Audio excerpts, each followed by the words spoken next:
Aujourd'hui, on va parler de Yamaha. Et non, on n'ira pas faire un tour de moto, on va rester dans l'industrie du son et tout particulièrement dans un domaine où ils se sont forgés une réputation depuis très longtemps, les amplificateurs.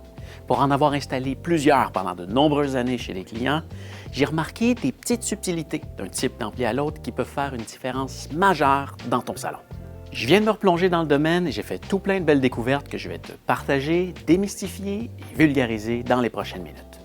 On va se le dire, un ampli, ça a peut-être toujours l'air d'une grosse boîte de métal, mais ça ne fait pas toute la même chose. On va voir ensemble les types d'amplis, les connectivités, les haut-parleurs, les branchements et plus encore, tout ça pour qu'à la fin de la vidéo, tu sois mieux aligné pour faire ton choix quand tu vas venir nous voir en magasin. Allez, c'est parti!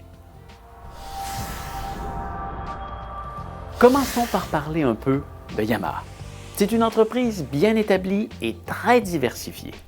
Tout le monde les connaît pour ses équipements moteurs, comme les bateaux et les motos, mais ce qui est intéressant, c'est que ce volet de l'entreprise est né d'un soutien militaire. Parce que Yamaha, c'est d'abord et avant tout une entreprise qui s'est bâtie une réputation incontestable dans le domaine de la musique depuis 1887. Mais, pendant la Deuxième Guerre mondiale, le gouvernement japonais a réquisitionné plusieurs usines. Comme Yamaha avait déjà une grande expertise dans la métallurgie pour la conception de ses pianos et ses orgues, ils ont été un premier choix pour la fabrication des hélices d'avion et des pièces de moteur pour l'armée. Après la guerre, Yamaha a simplement usé de son nouveau savoir-faire pour se diversifier. Tout ça pour dire que même s'ils sont connus pour leurs véhicules à moteur, l'essence de l'entreprise repose d'abord et avant tout sur la musique. C'est pas rien, le quart de tous les instruments vendus au monde sont fabriqués par Yamaha. Ils font vraiment un peu de tout. Des instruments numériques, à cordes, à vent, à percussion, et ils sont même rendus dans l'éducatif, avec des instruments qui t'apprennent eux-mêmes comment les jouer. Et le lien qu'on peut faire dans chacun des domaines d'expertise de Yamaha, c'est l'innovation et la fiabilité. Quand un nouveau produit arrive sur le marché, on sent qu'il a été rigoureusement testé et qu'il est prêt à fonctionner pendant plusieurs années. La gamme de produits qu'on va parler aujourd'hui, c'est les amplificateurs, domaine dans lequel Yamaha s'est lancé en 1954 pour transporter la fidélité du son de ses instruments dans le confort de ton salon. Mais est-ce qu'aujourd'hui, c'est encore important d'avoir un bon ampli? Et c'est quoi un bon ampli? Je trouve ça important de le souligner parce que c'est moi-même quelque chose que j'ai longtemps négligé. Il y a quelques années, je me suis acheté une paire de super bons haut-parleurs, mais depuis, je les ai branchés sur un tout petit amplificateur parce que je ne pensais pas que ça allait changer grand-chose. J'étais même sceptique du sujet qu'on me demandait à traiter aujourd'hui dans la vidéo.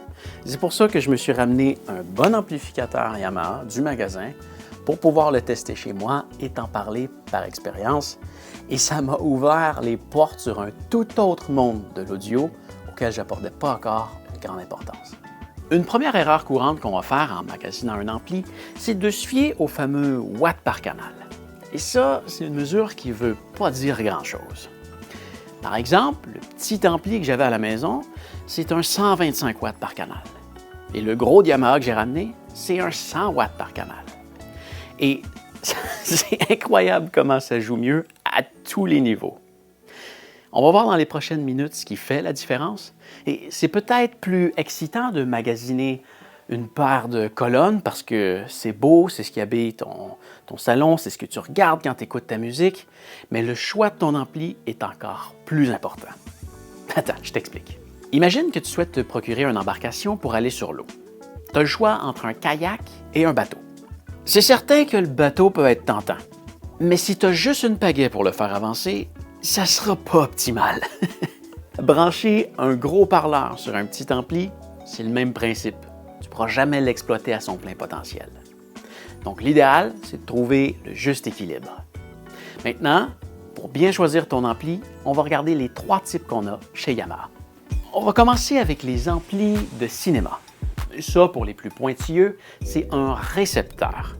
Mais je ne veux pas aller dans ces détails-là aujourd'hui. Ampli est un terme très largement utilisé dans le jargon populaire, alors on va garder ça comme ça.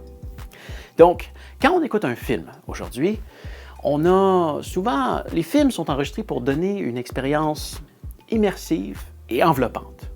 Les amplis de cinéma sont faits pour connecter plusieurs haut-parleurs pour aller donner cet effet-là. La plupart des sons vont être envoyés sur les haut-parleurs avant gauche et droit, mais on a aussi un haut-parleur de centre qui va souvent servir à isoler la voix pour améliorer sa clarté. On a aussi des haut-parleurs arrière qui sont là pour donner toute l'ambiance. Si tu es en train d'écouter une scène dans la rue, par exemple, tu pourrais entendre le vent dans les arbres, les voitures qui passent dans la rue, les gens qui marchent sur le trottoir. On a aussi des haut-parleurs de hauteur qui pourraient simuler un hélicoptère qui passe au-dessus de la tête. Les amplis de cinéma ont souvent aussi une zone 2 et parfois même une troisième zone, ce qui pourrait te permettre de brancher des haut-parleurs dans ta cuisine ou sur ta terrasse, par exemple, sur le même ampli. Les amplis cinéma, c'est des hubs de connexion. Tu vas pouvoir y connecter non seulement tous tes haut-parleurs, mais tu vas pouvoir aussi brancher un lecteur CD, un lecteur Blu-ray, une table tournante, une console de jeu, un décodeur. Sur certains modèles, tu pourrais même brancher un vieux lecteur VHS. Mais ça ne s'arrête pas là. Tu vas aussi pouvoir connecter ton compte Spotify et le caster directement avec ton téléphone. Tu vas aussi pouvoir envoyer tout ce que tu veux en AirPlay et en Bluetooth.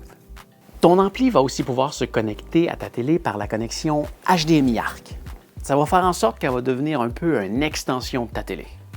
Ça va pouvoir envoyer le son des applications intégrées comme YouTube et Netflix. Tu vas pouvoir contrôler le volume, l'allumer et l'éteindre. Vraiment, c'est des gros hubs de connexion. Si ton but, c'est d'abord d'écouter des films et de brancher une panoplie de sources numériques, analogiques, réseau, Wi-Fi, Bluetooth, FM, c'est probablement la série RXV et RXA qui est fait pour toi parce que c'est de loin les plus polyvalentes. On s'en va maintenant dans un tout autre monde, celui des audiophiles. On va parler d'amplis qui sont spécifiquement faits pour l'écoute de la musique de haute fidélité. Ça ne veut pas dire que tu ne pourras pas écouter ta télé dessus, mais ça va être un peu plus complexe de le faire. Parce que tout ce qui se trouve dans cette boîte-là, c'est fait pour te délivrer la plus haute qualité de son. Et pour le faire, on doit enlever tout ce qui crée des parasites. Et qu'est-ce qui en crée? Tout ce qui est électronique. Parce que ça vient générer un champ électromagnétique qui vient impacter de façon négative le signal qui est envoyé à tes haut-parleurs. Donc, qu'est-ce qui est électronique? Les cartes HDMI, le Wi-Fi, le Bluetooth et compagnie, toutes ces choses-là, on les enlève. Et ce qui est bien dans tout ça, c'est que ça vient créer de la place dans l'ampli pour mettre des composantes de meilleure qualité. Donc, tout ce qui est là-dedans est purement analogique. Une autre particularité de ces modèles, c'est l'amplification symétrique. Ce que ça veut dire, c'est que chacun des haut-parleurs est alimenté par un amplificateur indépendant de chaque côté de l'ampli. Dans les autres modèles plus bas de gamme, on va retrouver souvent des composantes qui sont partagées sur les deux canaux, ce qui va parfois créer certaines interférences. Bref, ce qu'il faut retenir, c'est que toutes les composantes de ces amplis sont faites pour délivrer l'audio dans la plus haute fidélité. Idéal pour un audiophile qui veut écouter un CD ou une table tournante. Ça ne veut pas dire que tu ne peux pas caster ta musique dessus, mais tu vas avoir besoin d'un DAC audio à part pour le faire.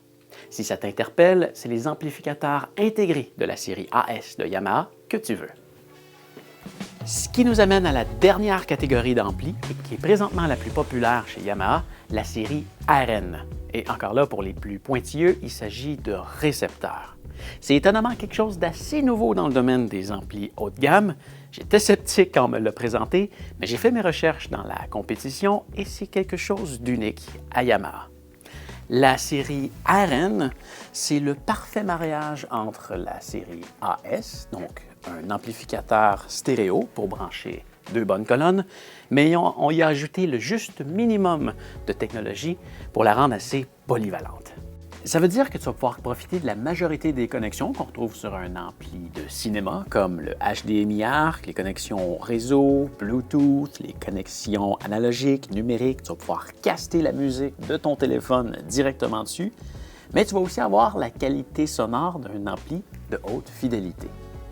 Le modèle RN1000, ce serait celui qui t'en donne le plus pour ton argent, mais si tu veux quelque chose de très sérieux, le RN2000, c'est comparable à la série AS, du moins au modèle d'entrée de gamme de la série AS, mais avec toute la polyvalence de la série RN. Ce que j'adore de cette série-là, c'est que c'est une belle porte d'entrée dans le monde des audiophiles, mais qui va aussi te permettre de garder un côté minimaliste parce que tu ne seras pas obligé de brancher tout plein d'appareils dedans pour t'en servir. Mais attention, tu risques d'y prendre goût. Bon, dernier point important à discuter, les services de musique en ligne. C'est ce que la plupart des gens utilisent pour écouter leurs chansons préférées et je peux comprendre parce que pour un petit paiement mensuel, tu as accès à presque toute la musique. Mais attention, tous n'offrent pas la même qualité. Pour te l'illustrer, on va parler de kilobits par seconde. Ça, c'est la quantité d'informations qu'on retrouve dans un fichier musical.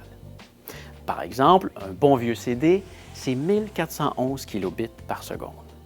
Chez le populaire Spotify, on peut aller seulement jusqu'à 320. C'est 4 fois moins de données. Il existe des alternatives, comme chez Tidal, où est-ce que Tidal, c'est une référence dans le domaine de l'industrie de la diffusion de musique en ligne. Et chez eux, on peut aller sur certains morceaux jusqu'à plus de 9000 kilobits par seconde. C'est 29 fois plus que Spotify. Ça fait peut-être pas une grosse différence si tu écoutes ta musique sur un petit haut-parleur Bluetooth, mais si tu as un bon système de son, la différence est majeure. Mais il y a un autre truc à ne pas négliger, le Bluetooth et le AirPlay. Quand tu veux faire jouer de la musique de ton téléphone, c'est peut-être deux technologies qui sont super simples à utiliser, mais ça compresse ton signal. Quand tu veux écouter de la musique que tu vas chercher sur ton téléphone, sur un service de musique, assure-toi de la caster sur ton ampli. Ça va faire en sorte que ton téléphone va plus devenir comme une télécommande et qui va demander à ton ampli d'aller chercher le fichier source en ligne. Et ça fait une différence majeure sur la qualité de son. Donc, en résumé, si tu veux un ampli pour brancher une tonne d'appareils, ta télé, tes haut-parleurs, et que tu veux une expérience enveloppante pour écouter un film, c'est les récepteurs de cinéma de la série RXV et RXA qui t'intéressent. Pour les audiophiles qui veulent toute la pureté de l'audio et la haute fidélité, c'est les amplificateurs intégrés de la série AS. Enfin, si tu veux un ampli stéréo polyvalent qui combine la haute fidélité à la simplicité de connexion de ta télé et de la musique en ligne, c'est les récepteurs RN qui t'intéressent. Enfin, on n'oublie pas que pour avoir une qualité de son optimale, ça nous prend une source de qualité. Et voilà, j'espère que la vidéo va t'avoir bien éclairé. Si jamais tu as des questions, n'hésite pas à venir nous voir en magasin, ça va nous faire plaisir de te donner une expérience personnalisée.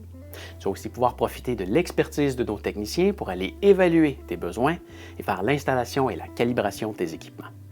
Enfin, si tu veux rester à l'affût des nouveautés, tu peux nous suivre sur les réseaux sociaux.